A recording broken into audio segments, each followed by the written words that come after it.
Hello everyone, welcome to my channel. जैसे कि आप लोगों को पता है, मैं एक सीरीज चला रहा हूँ आईपीएस क्लर्क के लिए 300 क्वेश्चन की सीरीज।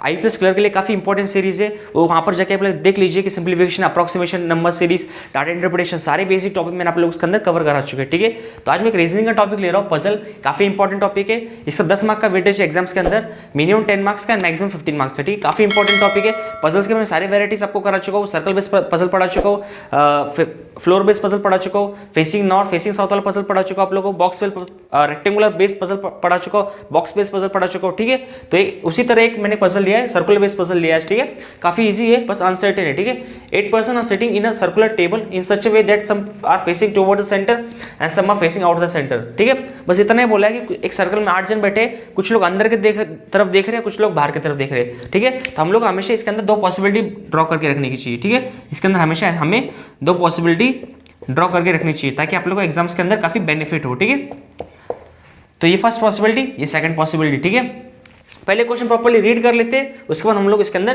क्वेश्चंस को इंप्लीमेंट करेंगे। ठीक है, तो पहले प्रॉपर्ली रीड कर लेते हैं। ठीक है, 8 persons are sitting in a circular table in such a way that some are facing toward the centre and some are facing outside the centre. D sit second to the right of E, D sit second to the right of E who face the centre. अभी देखो हमें क्या exactly मिल गया, ई जो है वो facing कहाँ कर रहा है, इनसाइड फेस कर रहा है, तो हम लोगों ने ई यहाँ पर बिठा दिया। ठीक है, अगर ई इनसाइड फेस कर रहा है तो उसका सेकंड राइट क्या हो जाएगा, उसका सेकंड राइट ये हो जाएगा, ये हो जाएगा। ठीक है, तो यहाँ पर आ जाएगा डी। ठीक है, D sit second to the right of E. ठीक है, E who face the centre. B sit third to the left of D, B sit third to the left of D. अगर डी इनसाइड फेस करेगा तो उसका third left क्या हो जाएगा, ये हो जाएगा। B sit third to the right, क्या बोला है, B sit third to the left है ना, तो उसका ये लेफ्ट हो जाएगा। अगर बी आउटसाइड फेस करेगा तो थर्ड टू द लेफ्ट क्या हो जाएगा, यहाँ पर हो जाएगा B sit third to the left. इतना समझा आप लोग को। उसके बाद क्या बोला है, C sit opposite to F, C sit opposite to F बोला। ठीक है, ये लाइन स्किप कर दो। 1 person sit between H and G, H और जी के बीच में 1 पर्सन गैप है। H and C sit immediate right of each other, H और जी जो है, एच और सी जो है immediate right of each other, मतलब सी अगर इनसाइड देख रहा है तो एच, ये जो एच है वो आउटसाइड देखेगा। इस लाइन का मतलब ये हो गया। ठीक है, H does not sit opposite to one, H अगर एच जो इसके ऑपोजिट फेस कर रहा है, the one who sits immediate left of A, H देखो एच डज नॉट है बोला, मतलब एच जो इसका, एच जिसको फेस कर रहा है वो इमीडिएट लेफ्ट नहीं होना चाहिए, किसका, ए के लेफ्ट नहीं होना चाहिए। ठीक है, A face toward the centre, A जो है इनसाइड फेस कर रहा है। ठीक है, B and G face the same direction H, F face the same direction as G, C does not sit immediate left of C does not sit immediate left of E। इस line का मतलब ये हो गया। देखो अभी correlation कौन से लाइन का हो रहा है, B देखो C sit opposite to F बोला है, C sit opposite to F। देखो प्रॉपरली लाइन है सीट, अगर मैं C को यहाँ बिठा दूँ, C को यहाँ बिठा तो F यहाँ होना चाहिए, C को यहाँ बिठा तो F यहाँ होना चाहिए, C को यहाँ बिठा तो F होना चाहिए। तो हमें ऐसे दो स्पेस चाहिए जिसका जो कोरिलेशन है आमने सामने हो। तो ये लाइन दिख रही है, ये दो डायरेक्शन दिख रहे हैं ना अपने को, तो सी यहाँ तो यहाँ होगा, तो यहाँ पर होगा। तो अगर सपोज मैं सी को यहाँ बिठा दूँ, एफ को यहाँ बिठा दूँ, तो देखते हैं अगर प्रॉपरली बैठता है क्या। ठीक है, तो देखते हैं, F face the same direction as C, F face the same direction to C, F face same direction, F जो है और सी जो है सेम डायरेक्शन फेस करते हैं। ठीक है, इस लाइन का मतलब ये हो गया। ठीक है, और क्या बोला है उसके बाद, क्या बोला है, एच और सी बोला था ना, सी एच और सी, देखो एक लाइन पढ़ी थी हमने कि एच और सी जो है इमीडिएट है ना, H and C sit immediate right to each other. H and C, अगर मैंने एच को यहाँ बिठा दिया, एच को मैं अगर इनसाइड पे फेस करो और सी आउटसाइड फेस करेगा, तो देखो H and C immediate, H का जो इमीडिएट राइट है वो ये हो गया, एच इनसाइड फेस करो तो इमीडिएट राइट हो गया, और सी अगर आउटसाइड फेस कर रहा है तो इसके इमीडिएट राइट क्या हो जाएगा, ये हो जाएगा। ठीक है, तो दोनों प्रॉपर्ली बैठ चुके हैं। ठीक है, और सी और एफ जो है एक ही डायरेक्शन फेस करेगा, सी भी कहाँ, सॉरी एफ कहाँ फेस करेगा, वो भी आउटसाइड फेस करेगा, क्योंकि सी भी जो है आउटसाइड फेस कर रहा है। ठीक है, इस लाइन का मतलब ये हो गया। ठीक है, और 1 पर्सन गैप था, 1 person sit between H and G, H और जी के इसमें 1 का गैप है, एक ये हो गया, एच और जी इधर आ जाएगा। ठीक है, एच और जी इधर आ जाएगा। ठीक है, बचा हुआ मेंबर कौन सा बच गया अपना,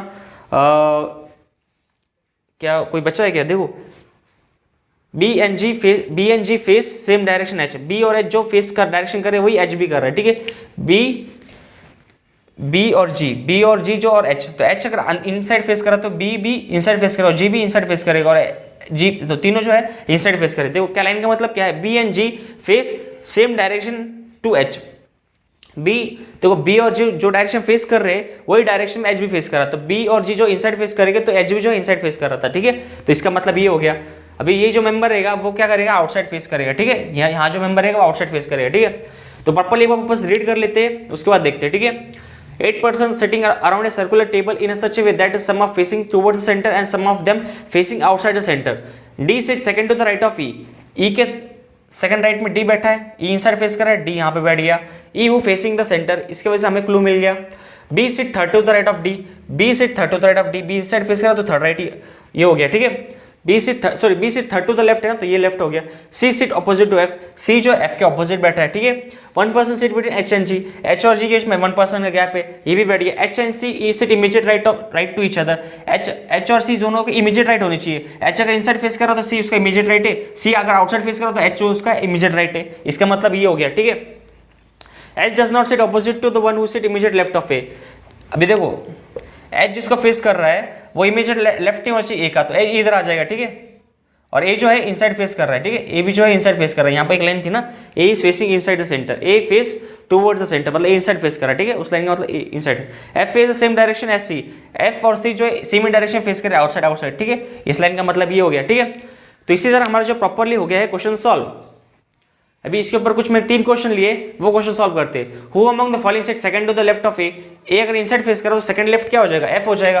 तो उसका पहले का आंसर क्या आ जाएगा, आ गया एफ आ गया। How many person sit between C and E, how many person sit between C and E, how C और ई के बीच में कितने पर्सन बैठ रहे हैं, when counted to the left of C, C के लेफ्ट साइड में काउंटिंग करना है, ठीक है। अगर सी आउटसाइड फेस करो तो लेफ्ट साइड क्या हो जाएगा, ये इसका राइट हो जाएगा, ये उसका लेफ्ट हो जाएगा, 1 एंड 2, तो उसका आंसर क्या आ गया, 2 आ गया, ठीक है। अगर सी इनसाइड फेस करो तो ये सारे लेफ्ट राइट हो जाता है, ये सारा लेफ्ट हो जाता है, 1 2 3 4 5, तो उसका 5 आता है। अपन अगर ये आउटसाइड फेस करे तो उसका आंसर खाली 1 एंड 2 आएगा, ठीक है।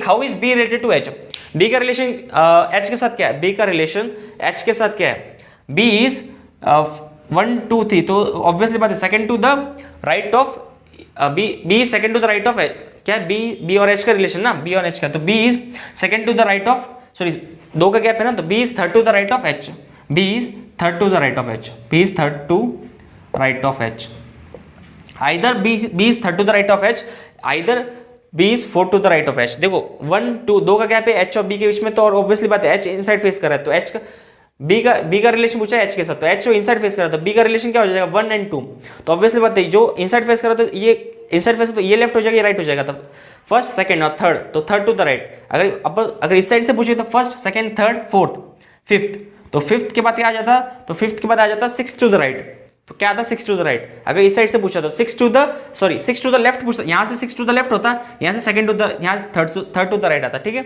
इसका मतलब इसका आंसर थर्ड का आंसर क्या गया, थर्ड टू द राइट, ठीक है। इसी तरह मैंने पजल आपको बेसिक से बेसिक पढ़ा दिया, इजी वे में पढ़ा है। अनसर्टेन पजल था, हम लोग को खाली एक क्लू मिल गया, ई का जो इनसाइड डायरेक्शन फेस कर रहा था वो हमें क्लू मिल गया। इसी तरह हमने प्रॉपर्ली पजल हो गया सॉल्व। एक बार आप वीडियो को पॉज करके प्रॉपर्ली पढ़ लीजिए, उसके बाद खुद बिठाने की कोशिश करिए, नहीं बैठेगा तो मेरा आंसर देख लीजिए, ठीक है। तो आज के लिए इतना ही काफी है, मुझे लग रहा है आप लोगों को समझ में आ गया होगा मैंने पजल कैसे करा है, ठीक है। तो thank you for watching my channel, thank you.